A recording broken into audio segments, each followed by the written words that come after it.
Fast am I, and welcome to this edition of Agenda. I'm Ewan Gorn.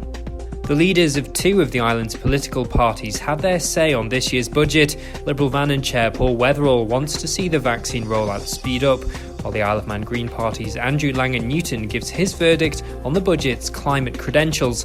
Meanwhile, we speak to the one Tynwald member who voted against Alf Cannon's financial plan, Speaker of the House of Keys, Juan Watterson.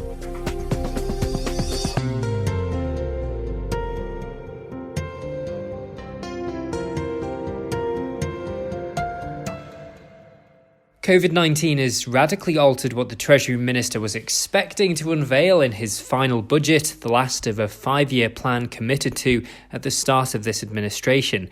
Bearing the cost of the pandemic has put paid to plans to continue policies on personal tax allowances and other benefits, with Alf Cannon instead focused on steadying public finances. That means there's little in the way of new spending, bar investment in health, with a focus on finishing major schemes which have already been approved. It's been described as a one-year budget, with uncertainty about the future making long-term forecasting beyond that tough. In more certain times, Treasury would normally present provisional budgets into the next 4 years. The 5-year plan's overall aim of growing reserves rather than taking out of them remains within touching distance, according to the Treasury Minister. Factoring in the COVID disruption, it's hoped a net surplus will be achieved by the year 2024-25. Well, turning to reaction, Liberal Vannin has called on government to invest money into ramping up the vaccination programme and getting the health service back on track. Chair of the party, Paul Watterson, gave me his reaction to this year's Pink Book. We need to be aware that there are still pressures ahead with COVID. We seem to be coming out of the woods with the vaccine being proved effective, starting to reduce infections in the UK. We should be following the UK and giving first doses to people and holding back on the second dose for the 12-week period. So deviating. To get as many people vaccinated with the first dose as possible. If the UK is going to be freeing up in May, there are people on the island anxious to get across and see relatives and friends back in the UK, and they'll feel a lot more confident if they've had that first vaccine. Are you happy to then deviate from the manufacturer's guidance? Because that's what we're always told by our health department. The reason they do it in this manner, it's following the guidelines. So you'd be happy to deviate from that? I think the manufacturers have also changed their guidance. Their guidance was based on the trials, and the trials were giving the second dose 2 or 3 weeks after the first dose. So they had to put that forward as the way to do it because that's what the trials had been based on.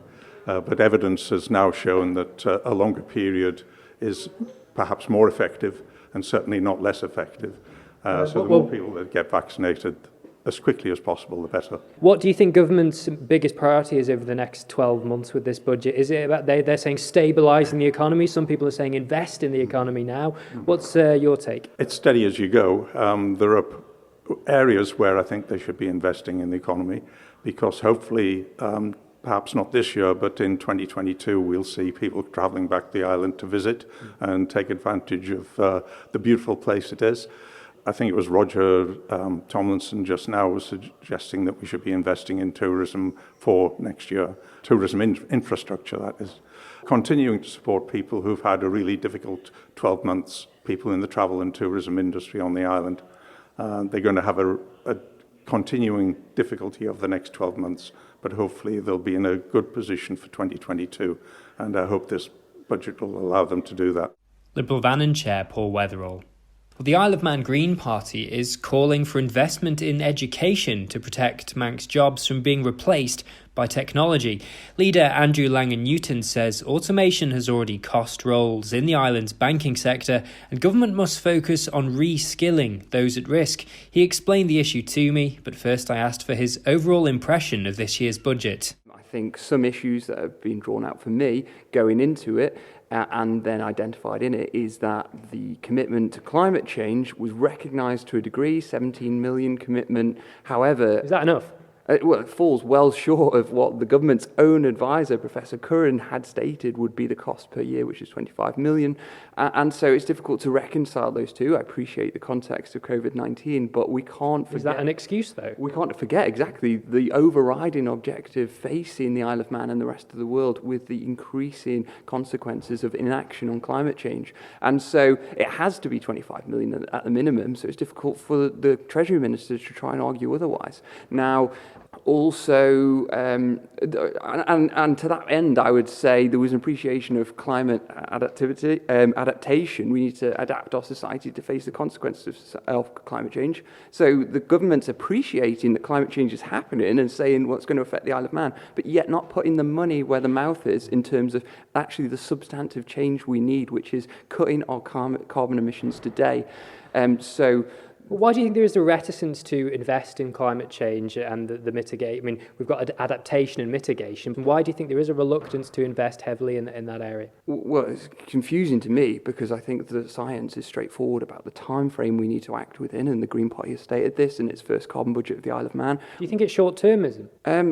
It's a head in the sand, not facing up to the realities, and that's what we need from our leaders in society, being honest about the consequences of facing us, and we saw our leaders, our government, be honest about the threat of COVID-19. But can they translate that into a threat facing us and the rest of the world in terms of climate change? We haven't seen that in the budget today.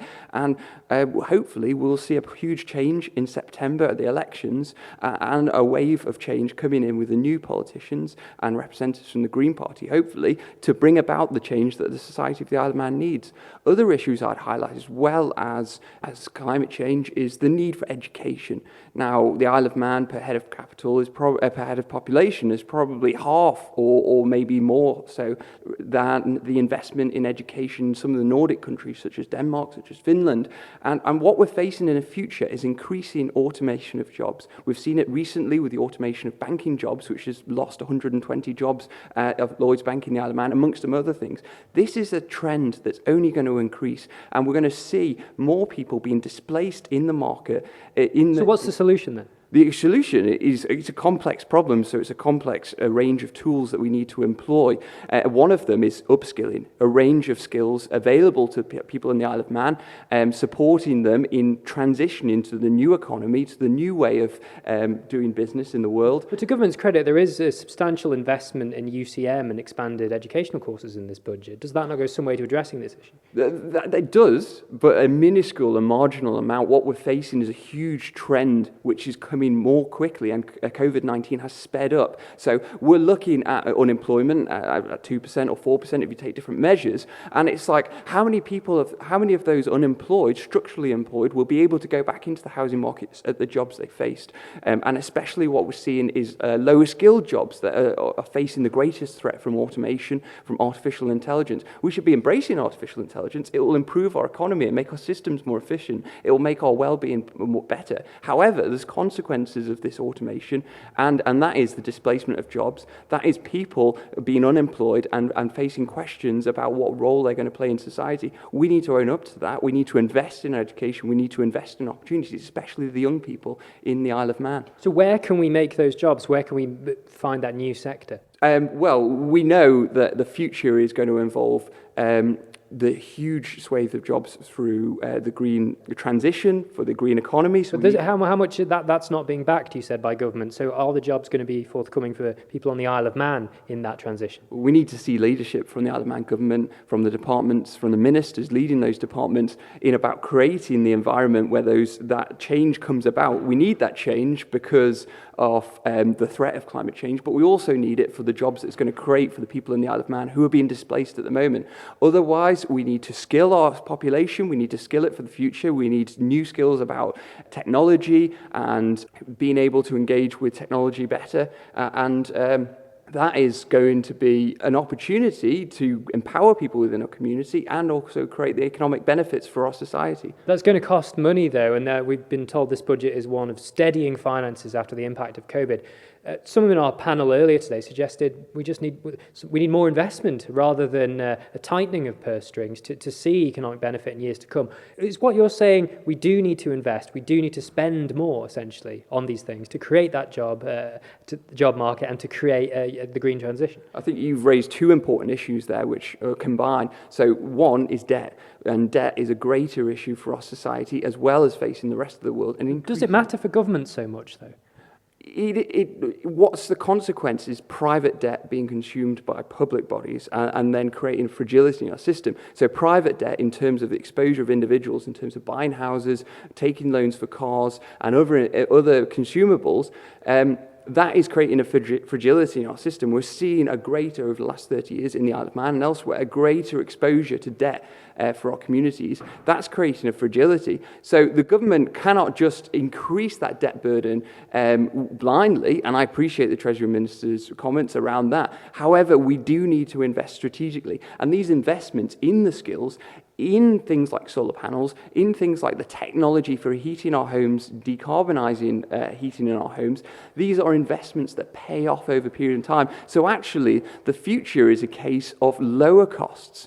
And we want the government to embrace that by going, okay, we make these investments now strategically. We don't prolong the investments in fossil fuels systems that we know are going to increase in price. You have this paradoxical outcome of the death spiral. When costs reduce for things like solar panels, you have a corresponding cost increase for things like buying gas externally, which is going to create a greater cost for our society. So we would like to see the Isle of Man government, the Isle of Man Green Party would like to see the Isle of Man government recognise that and say, okay, well, we know what the future is going to be. Let's embrace that with a Green Deal to say, investment now in the future that we want to bring about, in the skills that we want for the future, to empower our society and to fuel our society with green, renewable energy. Well, just finally, is this a good or a bad budget for the island's climate aspirations?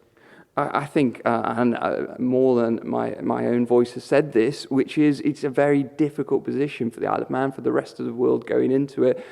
Talks of £200 million cost for the exchequer in terms of COVID-19. But 1.6 billion still in reserves. Exactly, and it would be interesting to know how much of those reserves are tied up in fossil fuel investments, which we know, especially in 2020, came down dramatically in price.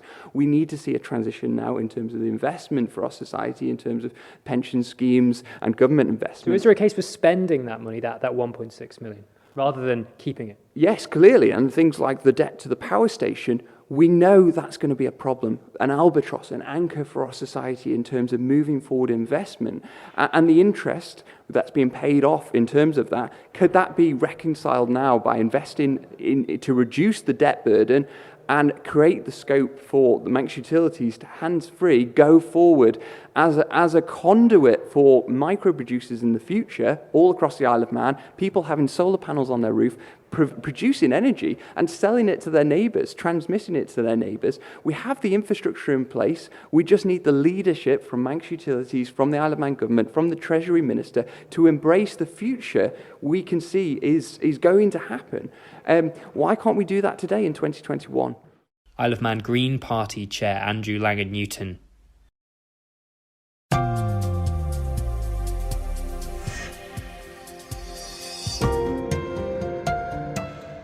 You're listening to Agenda on Manx Radio. A diverse portfolio of investments helped the island's reserves recover after the coronavirus crash in the global stock market last year. The funds dipped by £200 million before recovering back to around £1.6 billion, where they currently stand, according to the latest Pink Book. Brexit and the 2020 US presidential election also contributed to volatility in the market. Treasury member Bill Shimmons is the chair of the Government's Investment Committee. I spoke to him about our reserves. Yeah, well, it's been quite a turbulent year, obviously. It's a turbulent year for everybody, but the investment market's also been very volatile. So we did see a considerable sell-off in terms of the stock markets, and that significantly impacted the value of our investments. And actually, these are everybody's investments. You know, we talk about Treasury's reserves. These are the island's reserves, which are the people's reserves. So, yes, fortunately, The markets have come back strongly. We've been well positioned. We've been conservatively positioned in a diverse range of investments. And the great news is that actually we're now at a higher level than we started at the beginning of the crises. So it's really, really good news. So were you under pressure when the markets were under pressure to consider a different approach and perhaps start selling? Yes, I mean, we challenge ourselves all the time about our investment approach. We are helped by a diversified range of investment managers. So we have 5 different investment managers who look after each a chunk of our roughly 1.6 billion of investments. And so we take guidance from them. And certainly we were getting questions from other Timor members about why we're not selling. And we took the view that if you look at investment performance over the last 100 years or so, the key message is you need to take a long-term approach. And so we stayed investment. We did stayed invested in the markets, but we did adjust some of our approaches in terms of carrying a bit more cash and perhaps just trimming some of our asset allocations. So we were taking a conservative approach given the volatility. But we did stay invested, and that has meant that we have benefited from the upturn. And as I say, the great news is that our values are higher than at the start. And will we continue to see the benefit of holding true to those investments? Well, it's very difficult in terms of any investment, particularly with stocks and shares. You know, they go up and they go down. What we do is we take a diversified approach, so we're not exposed in one particular area and too much of our portfolio, and we do that with regular discussions with our investment managers, and we set a mandate in terms of that balanced portfolio approach. So obviously we will continue to keep a very close eye on our investments, and that's it's a privilege to do that, you know, for the island. The Speaker of the House of Keys says the budget-setting process is anti-democratic. Juan Watterson was the only Tynwald member to vote against the Treasury Minister's financial plan last week. He's complained there's not enough time for the public and politicians to give the budget proper scrutiny before it's voted on. Mr. Watterson explained his concerns, but first gave me his overall assessment of the island's financial position. The Manx economy is overall in good shape, and it's been better than many areas anywhere else in the world, and we shouldn't sort of shy away from that. So to that extent, the Treasury Minister does, of course, have far more latitude than otherwise a lot of other countries would have had who aren't in our circumstances, and that's a real positive. That's led to the things such as the spending in health and other areas where they've been able to play catch up a little bit with things such as the health deficit and things like that. There have been significant, really significant increases in the health budget over the last 4 years.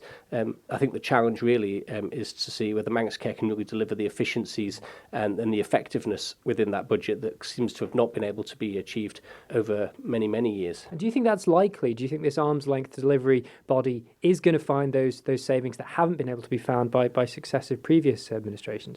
I think it's our best shot at the moment. I don't think there was a plan B. In fact, this probably is plan B. I mean, plan A was trying to sort of work it out ourselves. And Treasury Minister after Treasury Minister, and Health Minister after Health Minister have not been able to sort out these problems. They've come back for more money year after year. So handing it over and providing that sort of gap between the policymakers and the delivery agency, if you like, is our best shot at delivering this.